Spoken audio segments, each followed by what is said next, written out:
Qu'est-ce qu'elle nous demande de faire, la sunna, quand quelqu'un meurt à côté de chez nous? Qu'est-ce qu'on doit faire? Je vous pose la question. Hein? En dehors de faire dua, par rapport au repas, on prépare à manger. C'est aux gens de préparer à manger. C'est aux voisins de préparer à manger. Eux, ils préparent à manger, ils les ramènent à la famille. Eux, les voisins, ils accueillent la famille. Bien sûr que les gens qui viennent de loin, il faut qu'ils mangent.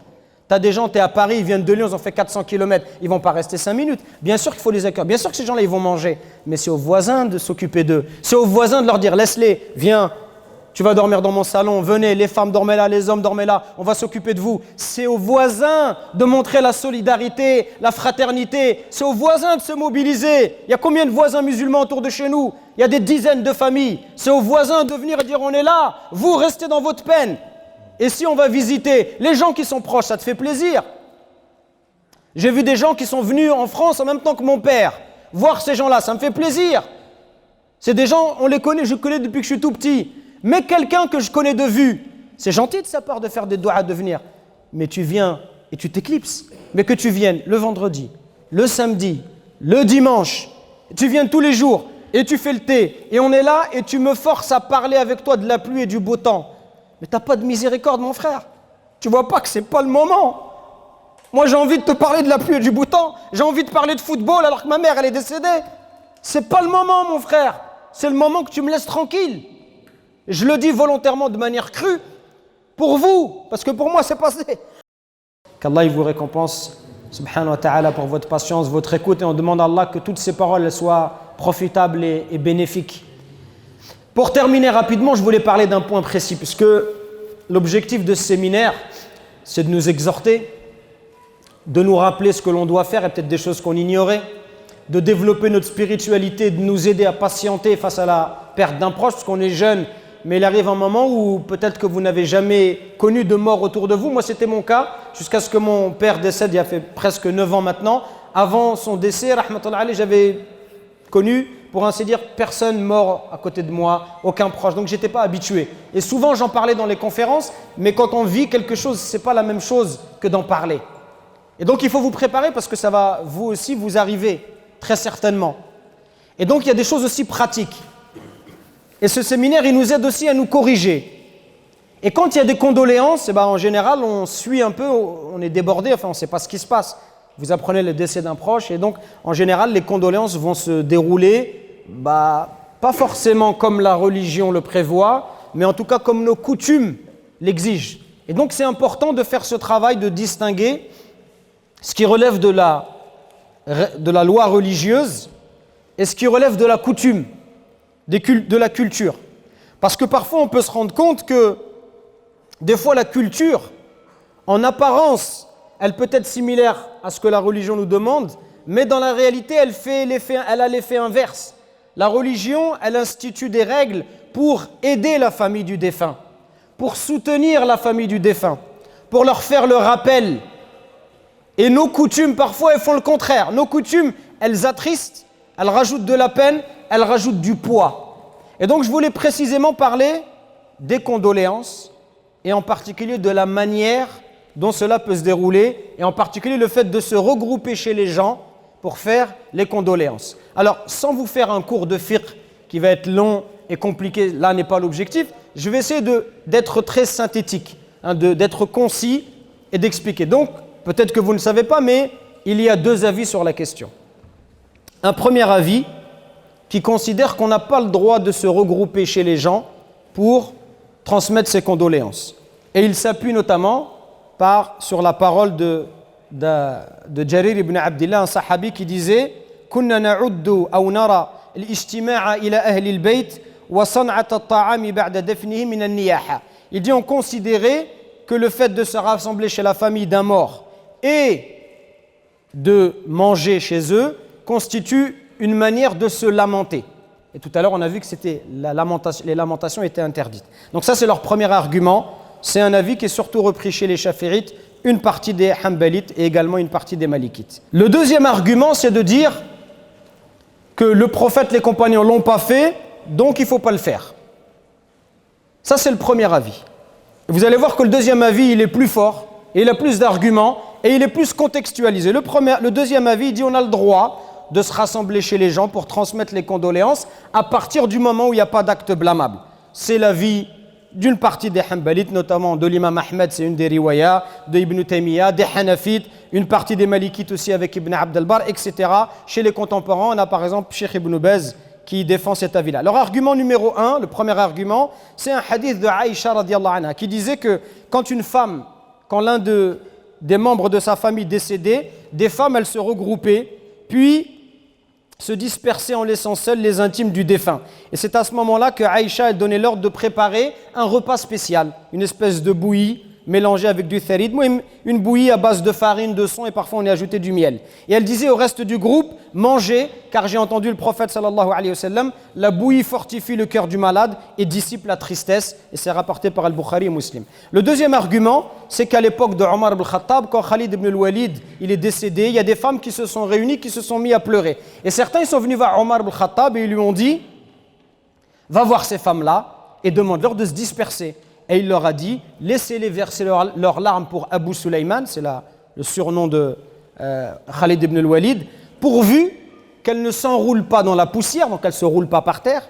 On avait parlé de ça tout à l'heure, les gens qui vont exagérer la manifestation de leur tristesse, et qu'elles ne se lamentent pas bruyamment. Ça aussi c'est un hadith authentique. Donc eux, ils ont ces deux arguments-là. Et ils vont répondre aux arguments des premiers. Dans un premier temps, ils vont dire que la parole de Jarir ibn Abdillah qui considérait que de se regrouper pour manger chez la famille du Meyyit, ça fait partie des lamentations. Ils disent que c'est une tradition qui est faible. Et deuxièmement, ils disent que c'est quand les deux, même si c'était authentique, c'est quand les deux choses sont réunies que ça devient blâmable. C'est-à-dire qu'on va chez les gens et on mange chez eux, c'est-à-dire on leur demande de faire un repas. Et là, on comprend pourquoi ça, c'est pas une bonne chose. Pourquoi c'est pas une bonne chose de faire ça? Même quelqu'un qui a du bon sens, il va comprendre. Vous avez quelqu'un de votre famille qui décède. Et moi, par Allah, c'est quelque chose qui m'est arrivé moi-même. Ma mère, rahmatullah, elle est décédée un vendredi à l'heure de l'Aden, pile à midi 53. Allah yarhamha wa yarham jami' mawt al-muslimin. À 18h, il y a déjà des gens qui sont chez toi. Et comme ces gens-là, et c'est encore pire au bled,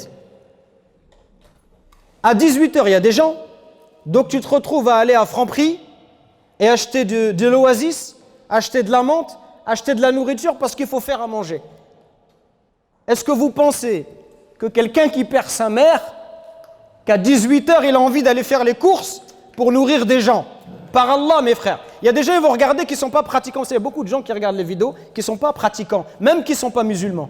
Et ils vont se dire, mais l'imam, il a besoin de leur dire ça. C'est évident. C'est du bon sens.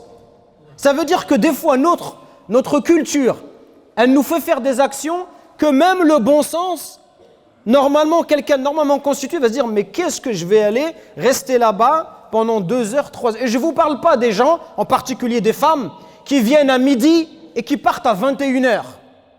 Et en plus, ces gens-là, tu les connais à peine. C'est des gens que tu côtoies dans la ville. Et toi, tu es obligé de courir à droite, à gauche, aller acheter de l'oasis, du Fanta citron parce que l'autre, il ne boit pas de coca. Mais subhanallah, on n'a que ça à faire.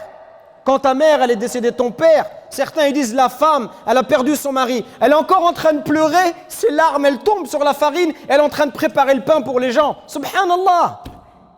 Ça, c'est l'islam, mais ça, c'est pas l'islam. Et c'est ça qui est voulu dans le hadith de Jarir ibn Abdillah, s'il est authentique. C'est le fait d'aller chez les gens et en même temps d'attendre qu'on te serve le repas. En même temps, qu'est-ce qu'ils disent?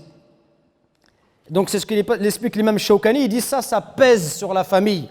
Et ça les divertit de ce qui devrait les préoccuper par rapport à la perte de leur mort. Et ça les engage dans une voie contraire à la sunna. Puisque la sunna, vous le savez, c'est quoi? C'est de faire quoi la sunna?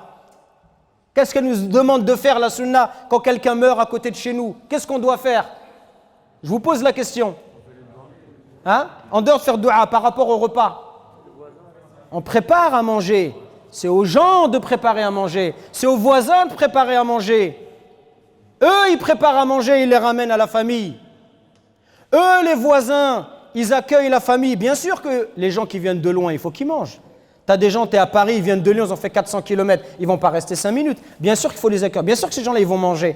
Mais c'est aux voisins de s'occuper d'eux. C'est aux voisins de leur dire, laisse-les, viens, Tu vas dormir dans mon salon, venez, les femmes dormez là, les hommes dormez là, on va s'occuper de vous. C'est aux voisins de montrer la solidarité, la fraternité. C'est aux voisins de se mobiliser. Il y a combien de voisins musulmans autour de chez nous? Il y a des dizaines de familles. C'est aux voisins de venir et dire on est là, vous restez dans votre peine. Et si on va visiter les gens qui sont proches, ça te fait plaisir. J'ai vu des gens qui sont venus en France en même temps que mon père. Voir ces gens-là, ça me fait plaisir. C'est des gens, on les connaît, je connais depuis que je suis tout petit. Mais quelqu'un que je connais de vue, c'est gentil de sa part de faire des doigts de venir. Mais tu viens et tu t'éclipses. Mais que tu viennes le vendredi, le samedi, le dimanche, tu viens tous les jours et tu fais le thé. Et on est là et tu me forces à parler avec toi de la pluie et du beau temps. Mais tu n'as pas de miséricorde, mon frère. Tu vois pas que ce n'est pas le moment. Moi, j'ai envie de te parler de la pluie et du beau temps. J'ai envie de parler de football alors que ma mère, elle est décédée. C'est pas le moment, mon frère. C'est le moment que tu me laisses tranquille. Je le dis volontairement de manière crue pour vous, parce que pour moi, c'est passé. Et au bled, je vous explique même pas. Au bled, c'est un autre degré encore. Dans le mauvais sens du terme. Au bled, on m'a même dit qu'il y avait différents repas. Le deuxième jour, c'est pas comme le premier jour. En tout cas, chez nous, dans le Sahara, c'est ce qu'on m'a dit. Le deuxième jour, il faut manger tel genre de repas. C'est-à-dire que les gens, regardez dans quel délire ils sont partis. Il y a des gens, ils se sont posés, ils ont dit la sunna, notre tradition à nous, le premier jour c'est de manger de la viande, le deuxième du poulet, oh subhanallah. C'est que ça va devenir top chef. C'est un enterrement et tu te retrouves à, wallah, je vous le dis, et wallah c'est pas pour vous faire rire, wallah ça fait de la peine. Parce que quand tu le vis, là quand on le dit comme ça c'est marrant. Mais quand tu le vis, wallah ça te fait de la peine. Tu te dis, subhanallah, ces gens ils n'ont pas de miséricorde. Et tu as des gens qui viennent et qui n'ont appris le Coran que pour faire du commerce et qui se mettent à réciter le Coran mais avec une seule intention qui est mauvaise. Elle est tellement mauvaise que ça se sent, ça se voit. Ils attendent juste que tu leur donnes de l'argent. Et ces gens-là, ils récitent. Et des choses que j'ai vues. Et dès que tu poses des brochettes, wallah, ils arrêtent et ils mangent des brochettes. Ça, c'est ça, la personne qui a appris le Coran, c'est ça? C'est ça le respect du Coran? Ça veut dire, toi, tu récites le Coran et dès que tu vois une brochette, t'es pas... Wallah, viens, je te donne 4 kilos de viande, mange-les, laisse-moi tranquille. Et ces mêmes personnes-là, quand elles voient quelqu'un qui va faire un discours, ils ont peur parce qu'ils se disent, si lui, il parle, s'il parle bien, ils vont lui donner de l'argent à lui et à moi, ils vont rien me donner.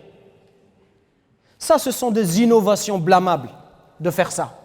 De venir chez les gens, par ta présence, parce que les gens, ils sont gênés. On est gêné de dire à quelqu'un, tu me gênes. C'est gênant. C'est gênant pour un jeune homme, pour quelqu'un d'accueillir des personnes qui ont un certain âge et qui viennent tous les jours chez toi. C'est gênant de leur dire, Ami, tu me déranges. En plus, on est en France, il y a beaucoup de démarches à faire. En général, on enterre nos parents au pays. Il faut faire des démarches, il faut aller au consulat. Et même s'il y a des agences, des pompes funèbres qui s'occupent de ça, il y a quand même beaucoup de papiers à faire. Il faut préparer le départ au bled, il faut acheter des billets, il y a beaucoup de choses à gérer. Si tu pars, tu laisses ta famille, il faut t'occuper de tout ça. C'est beaucoup d'organisation. La mort en France, elle est lourde. C'est pas comme au bled. Tu es mort au Dohar, on t'enterre au Asr et tu passes à autre chose, tu peux digérer et faire ton deuil. Ici, c'est long. Pendant 4 jours, 5 jours, tu vois ton père, il est à la morgue dans un frigo. Subhanallah. Tu crois que tu dors tranquille quand tu sais que ton père, il est dans un frigo? Et on vient t'imposer des choses comme ça. Ça, ce sont des choses blâmables. Donc, ce qui nous est demandé, c'est d'aider la famille du défunt. L'imam al-Shafi'i, rahimahullah, il a dit, l'une des meilleures choses à faire aux parents du défunt est de leur préparer à manger durant les jours de deuil. C'est une recommandation prophétique et c'est l'action des personnes de bien. De plus, ils disent à celui qui dit, c'est pour ça que je vous ai cité ces arguments, parce que des fois, quand on est jeune, on se précipite. Et on dit, ah, le prophète, il n'a jamais fait. Les salafs, ils n'ont jamais fait. C'est une bid'a. Mon frère, reste à ta place. Ça fait 3 jours que tu as ouvert un livre. Tu ne sais même pas conjuguer une phrase de niveau CP en arabe. Reste à ta place. Ne te prends pas pour un alim. Quand l'imam Ahmed il parle, quand l'imam Abu Hanifa il parle, reste à ta place. Quand l'imam Malik il parle, reste à ta place. L'imam Ahmed il connaissait 1 million de hadiths. 1 million.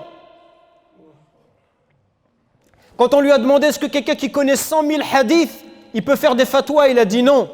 200 000, il a dit non. 300 000, il a dit non. 400 000, il a dit peut-être.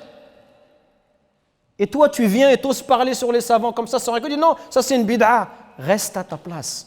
Ces gens-là, ils ont répondu, ils ont dit, le fait que le prophète ne l'ait pas fait, c'est quelque chose qui relève de la culture, pas de la pas du culte, pas de la religion. Al-aslu fil ashya al-ibaha. La base dans les choses de la vie quotidienne, c'est l'autorisation. Le prophète ne l'a pas fait pourquoi? Parce qu'à l'époque, les villes, elles étaient peu nombreuses. À l'époque du prophète, vous pensez qu'il y avait combien d'habitants? Les villes, elles étaient peu nombreuses. On est au Moyen-Âge. Les plus grandes villes, elles ont 5000 habitants. Et encore, ce sont les gens n'avaient pas besoin de se regrouper puisque se croisaient dans la rue, ils se voyaient partout. Aujourd'hui, si tu ne vas pas chez les gens, peut-être que tu ne vas pas le voir avant 6 mois. Si au bout de 6 mois, tu le crois, tu dis « au fait, condoléances pour ton père », qu'est-ce qu'il va penser? Il va dire quoi? Il va dire « subhanallah, il m'a appelé pour le décès de mon père ». Donc aujourd'hui, c'est ce que l'imam Shawkani, aujourd'hui, c'est une bonne chose, dans le sens où c'est un des seuls moyens d'appliquer cette sunna qui est de transmettre les condoléances. Mais à condition qu'il n'y ait pas de choses blâmables et à condition qu'on n'impose pas par notre présence de la gêne, parce que l'objectif de l'islam, c'est de soulager. Bien sûr, il y a des gens, ça te fait plaisir de rester avec eux, mais laisse la famille du défunt. S'ils veulent que tu restes, ils te diront « Ya akhi, reste, ça me fait plaisir. Reste, tu me remontes le moral. Reste, on parle d'autre chose. » Mais ne soyez pas un poids. Venez, restez et partez. Si on veut que vous restez, on vous dira « reste ». Si on ne te dit pas, ne sois pas un poids pour les gens. Et reste disponible. Tu as besoin de moi, t'emmener à l'aéroport, des papiers, je suis disponible à n'importe quelle heure de jour et de la nuit. Tu peux m'appeler. Soyez disponible. Tu veux que je t'aide pour les démarches? Je suis là. Moi, les gens m'appellent, il n'y a pas de problème. Tu as des questions religieuses? T'inquiète, je vais chercher les réponses pour toi. Je vais me débrouiller pour toi. Salat janaza, il n'y a pas de problème. J'appelle la mosquée, j'organise tout. Je te fais un message sur WhatsApp, les réseaux. Je préviens tout mon réseau pour qu'il y ait beaucoup de monde. T'inquiète, il n'y a pas de souci. Et si chacun y fait ça, on soulage les gens. C'est ça l'idée, l'objectif de transmettre les condoléances, c'est d'apaiser les gens, de les soulager et non pas d'apporter un poids. Donc, cette question-là, il n'y a pas d'inconvénient à partir du moment où on se rassemble chez les gens pour présenter les condoléances. Toutefois, il ne faut pas imposer par notre présence la préparation d'un repas, mais c'est plutôt à nous de préparer un repas pour les gens. Et je vous dis ça parce que malheureusement, la réalité chez les Maghrébins, chez les Africains, c'est le contraire qui se passe. On va chez la famille du défunt et pendant 2 jours, 3 jours, 4 jours, c'est lourd et c'est pesant pour les familles. Soulagez-les, ils viennent déjà de vivre un moment difficile, soulagez-les par votre miséricorde, votre bonté. Ne soyez pas un poids supplémentaire. Donc voilà, il y a beaucoup de jeunes, les traditions, elles sont faites pour changer. Il y a des choses de nos traditions arabes, africaines, musulmanes, qui nous ont été transmis par nos parents, qui sont des bonnes traditions qu'on doit garder et développer, notamment le fait d'être bon avec les voisins, de faire des repas en plus, de les distribuer. Il y a plein de choses que nos parents nous enseignent, qui sont des bonnes choses. Ça, il faut les garder. Mais cette chose-là qui nous vient du pays, ça, c'est une mauvaise chose et ça, il faut la faire disparaître. Elle disparaîtra avec nous quand ça nous arrivera en faisant changer l'état d'esprit des gens. Voilà. Il y a par exemple la Corbeil-Essonnes, ça se fait et c'est une bonne chose. Ils ont une maison des associations. Dès qu'il y a un défunt au Tarteret, les gens ils se regroupent dans la maison des associations, on transmet les condoléances à la famille et on s'en va. Et quand quelqu'un tu le connais vite fait, tu transmets les condoléances, mais une fois. Wallahi, j'avais des frères, 4 fois, 5 fois, 6 fois dans la semaine, akhi, mes condoléances. Frère, j'ai compris, barakallah fik, c'est bon. C'est pas 5 fois, 6 fois, 7 fois. Parce que l'idée c'est de soulager la tristesse de la personne. Si tu viens me voir 6 fois, 7 fois, tu ravives la douleur à chaque fois. Ça suffit frère, c'est bon. Imaginez-vous qu'il y a 400, 500 personnes, plus les messages du monde entier, des gens que tu connais doucement. On transmet les condoléances une fois et après on reste à disposition. Et chacun y vivra les choses différemment. Il y a des gens qui veulent beaucoup de monde autour d'eux. Il y a des gens qui veulent être seuls. Il faut respecter la nature humaine. On est tous différents. Chacun, il aura sa façon de vivre cela. Mais nous, notre objectif, c'est d'aider notre frère ou d'aider notre sœur. C'est pas d'être un poids et d'être quelqu'un qui est lourd à côté. Donc, barakallahu fikoum. Je l'ai dit avec beaucoup de conviction, beaucoup de, peut-être même de virulence, mais c'est parce que vraiment quand on vit ça, wallahi, c'est touchant, c'est énervant, et ces traditions n'ont rien à voir avec notre religion, elle est belle, mais parfois nous, nos actions et nos coutumes, elles ne sont pas belles. Et ça, il faut le dénoncer. Nous, ce qu'on garde, c'est ce qui est conforme à ce que Allah Azza wa Jalla nous a demandé, ce que le prophète nous a enseigné. Le reste, s'il n'y a pas de mal, on le fait, mais si ça vient en contradiction, et là clairement, ça vient en contradiction avec les enseignements de notre religion, donc il faut que ça cesse. Barakallahu fikum. Donc je vous remercie pour votre attention, votre présence nombreuse, qu'Allah Azza wa Jalla vous récompense.